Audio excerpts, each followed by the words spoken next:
안녕하세요, 구독자 여러분. 자, 11월 29일 금요일입니다. 자, 벌써 금요일이네요. 그리고 내일은 11월의 마지막 날. 그리고 그 다음 일요일은 12월 첫날. 그러다가 훅 하고 이제 12월 끝나는 거죠. 올해 끝나는 거죠. 현실적으로 거의 이제 올해도 끝났다고 보시면 돼요. 왜냐면 아시죠? 12월 되면 되게 정신없어요. 네. 그래서 굉장히 시간이 빨리 지나가는데, 자, 이럴 때일수록 우리가 이제 좀 중심을 잡으면서 원래 계획하던 대로 쭉쭉쭉 가는 게 중요합니다. 자, 저는 오늘 아마 이 기사 되게 어제 많이 보셨을 텐데요. 어제 오후쯤에 아마 나왔던 것 같아요. 뭐냐면은 가족, 친족 간의 금전 거래 통하는 편법 증여 이런 거 좀 보려고 하는데 이제 어제 이 기사 말고 다른 것도 보니까 약간 나뉘더라고요. 그러니까 아무래도 언론이라는 게 자기의 생각이 담겨 있기 때문에 현재 정부한테 좀 우호적인 언론이 있을 수 있고 반대되는 언론이 있을 수밖에 없어요. 그래서 뭐가 맞다가 아니라 중요한 거는 여러 가지 시각이 있다는 거죠. 그래서 그 시각에 여러분들이 휘둘리지 마시고 여러분은 여러분들 자신만의 그런 걸 가지면 좋겠는데 일단 그나마 좀 일반적인 팩트 위주로 되어 있는 걸 보려고 해요. 자, 봅시다.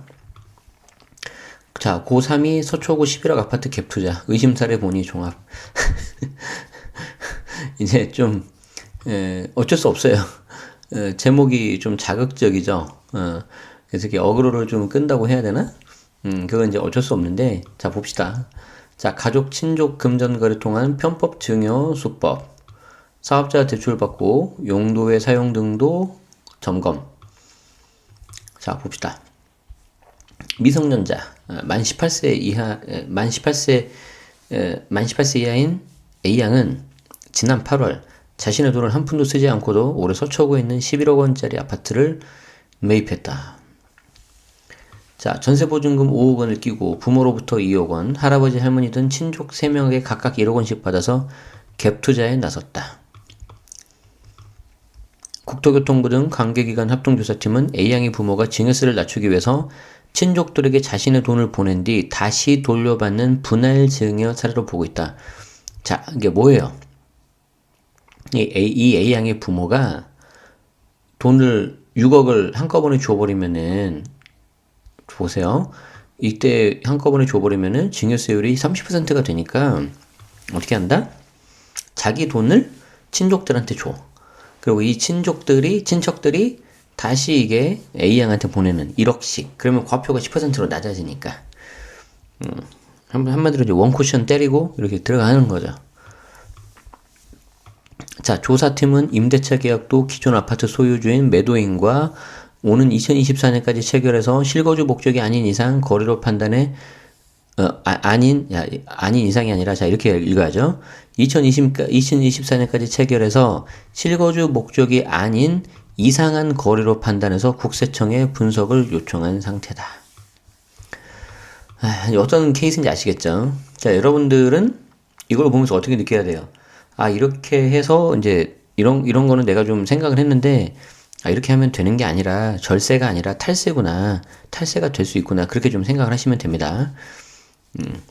자, 국토부가 지난달 11월부터 서울특별시 행정안전부, 국세청, 금융위원회, 그리고 금융감독원, 한국감정원 등 32개 기관과 함께 2019년 서울지역 관계기관 합동조사를 실시한 결과 이 같은 편법 증여 의심 532건이 확인됐다고 28일 밝혔다. 이거 그냥 나온 게 아니라 이미 분상제 하면서 많이 나왔었죠. 이런 거 하겠다고. 자, A양 외에도 가족끼리 금전거래를 통해서 편법 증여에 나선 사례들도 보고졌다. 자, 일단은 여러분들이 뭘 조심해야 돼요? 자, 가족 간 금전거래 유의할 것. 자, 그래서 이렇게 나오는데, 자, 보세요. 한 40대 부부가 있는데 본인 소유의 자금 없이 지난 8월 22억 원 상당의 아파트를 구입했대요. 이게 어떻게. 자, 봅시다. 자, 이들 부모는 시부모로부터 지난 6월 2억 5천만 원, 그리고 3억 원 등 두 차례에 걸쳐서 5억 5천만 원을 그냥 받은 거예요. 무이자로 차입했다는 게 그냥 받았다고 보이는 거고요. 또 5억 5천만 원은 증여를 받아서 전세보증금을 끼고 갭 투자한 것으로 확인됐다. 와, 끝내주네. 자, 봅시다. 자, 유형 1번. 증여세를 낮추기 위해서 편법 분할 증여 의심. 자, 부모가 6억을 원래 가지고 있는데 자기가 한꺼번에 보내버리면은 이 증여세 세율이 높으니까 이거를 다 친족 1, 친족 2, 친족 3한테 돈을 주는 거예요. 그러면 이 돈을 가지고 다시 이렇게 해서 1억 원씩 이렇게 빼가지고 가는 거죠. 그래서 이 미성년자 A양이 11억 원 아파트를 구입했는데 이때 임대보증금은 5억 끼고 세 끼고 한 거죠. 두 번째, 부모로부터 5억 5천을 그냥 무이자 차입을 하고 또 5억 5천은 증여를 받았대요. 그럼 증여를 받았다는 건 이제 증여세를 낸 것 같은데 그 부분이 안 나와 있어서 자 그리고 그러면 11억을 받은 거죠. 이 11억에다가 전세를 끼고 11억을 끼고 22억짜리를 샀다. 이 사례를 보면 공통점이 있는데 둘 다 이 집값의 대략 반 정도에 해당하는 보증금이 끼어 있죠. 그러니까 이제 이걸 이제 레버리지 삼아서 이렇게 한 거고요. 두 번째로는 이 돈을 일부는 증여하고 일부는 나눠가지고 그냥 바로 그냥 줘버렸죠. 자, 그리고 저는 또 어떤 게 느껴지냐면 사실 이런 것도 있다고 저는 보여요. 여기 있는 부모가 왜 하필 이렇게 해서 미성년자 A로 사줄까? 여기 있는 부모가 왜 이렇게 돈을 주면서 이 부부의 집을 사줄까? 조금 약간 그러실 수 있는데 제가 봤을 때는 제가 부모라 하더라도 할 수 있다면 이렇게 해서 자식 이름으로 집을 하나 사두고 싶어요. 솔직히 말해서 제가 자금이 없어서 그러는데 이유가 뭐예요? 집값이 너무 오르고 있죠.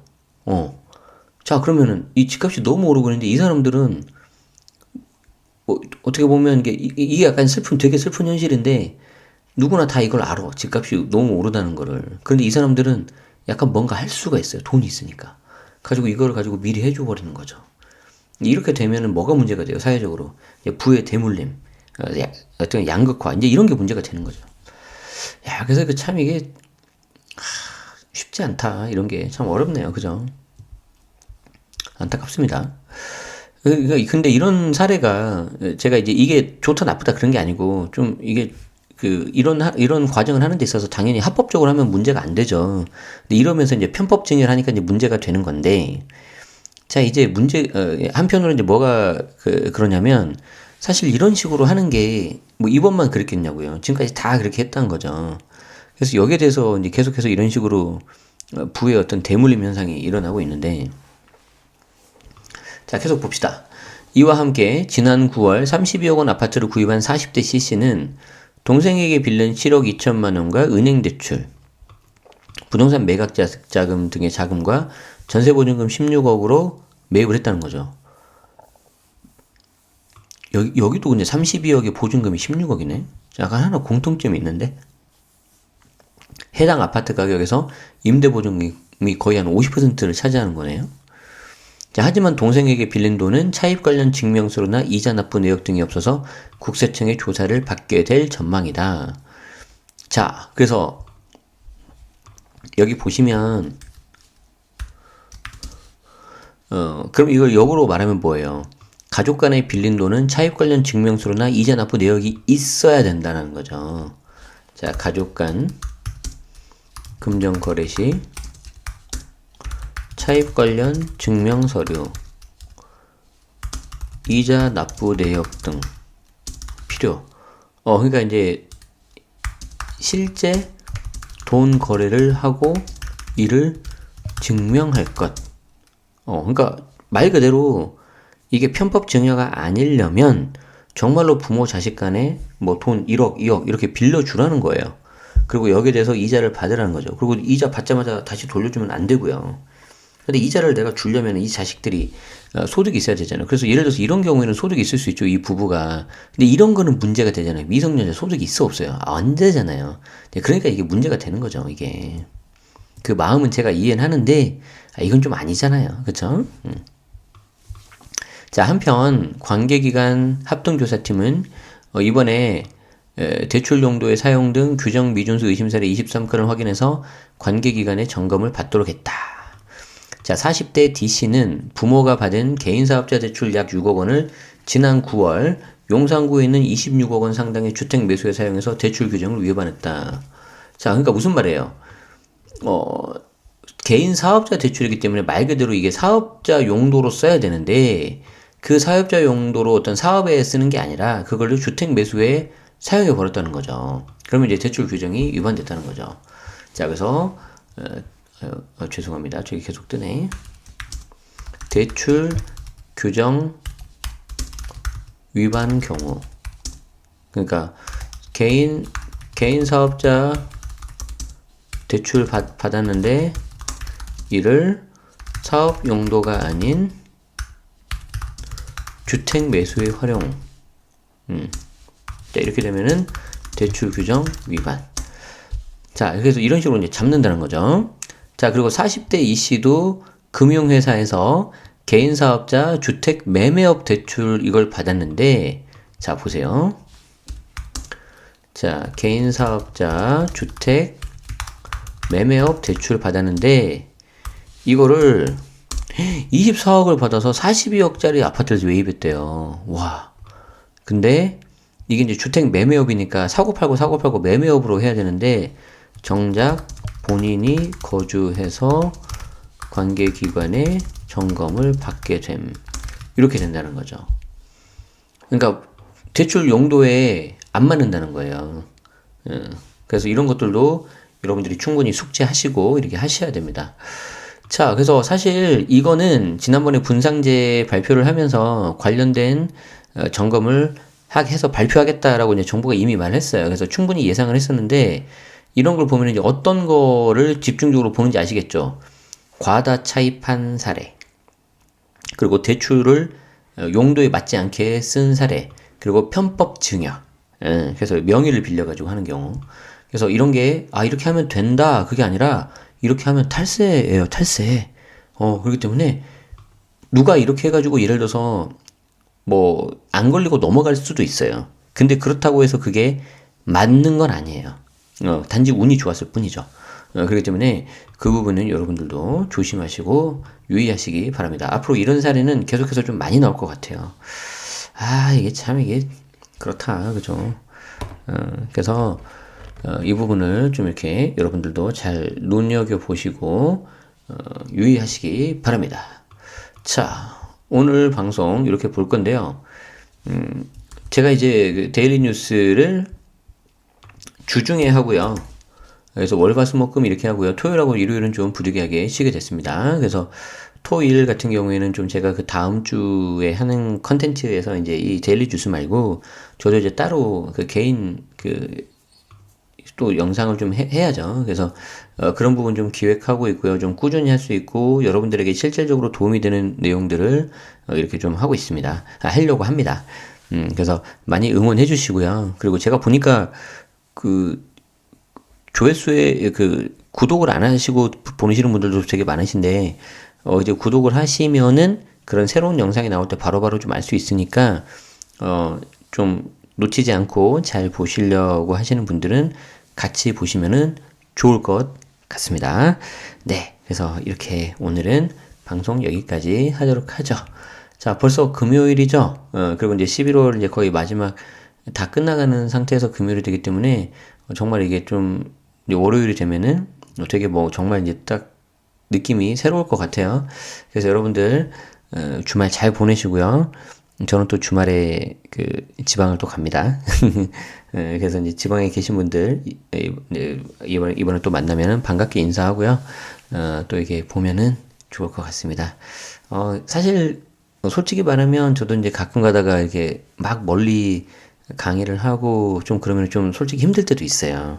그런데 재밌는 게 뭐냐면 시작하기 전에는 약간 힘들어 그랬는데 그게 약간 힘들다고 느꼈던 게 끝나고 나면 너무 약간 기분이 좋고 재밌어요. 그래서 저는 그런 게 여러 사람들 만나고 이렇게 하는 게 너무 재밌는 것 같아요. 그래서 계속해서 도움 드릴 수 있도록 하겠습니다. 자, 그래요. 여기까지 하고요. 저희 주말 잘 보내시고 다음 주 월요일 날 또 하도록 하죠. 아마 월요일은 금요일 날 나오는 KB 금융지수에 대해서 좀 KB 주간 지수에 대해서 좀 말씀드리도록 하겠습니다. 이게 이제 금요일 보통 오전이나 오후에 이제 나오는데 제가 사실은 이제 금요일 날 항상 이제 그 전날 이렇게 데일리 뉴스 녹화를 하거든요. 그래서 그 부분 바로바로 못 올려드리는 거는 조금 양해 말씀 드리도록 하겠습니다. 그럼 즐거운 주말 보내시고요. 저는 다음 주에 또 뵙도록 하겠습니다. 지금까지 채널 제네시스 박 데일리 뉴스였습니다. 고맙습니다.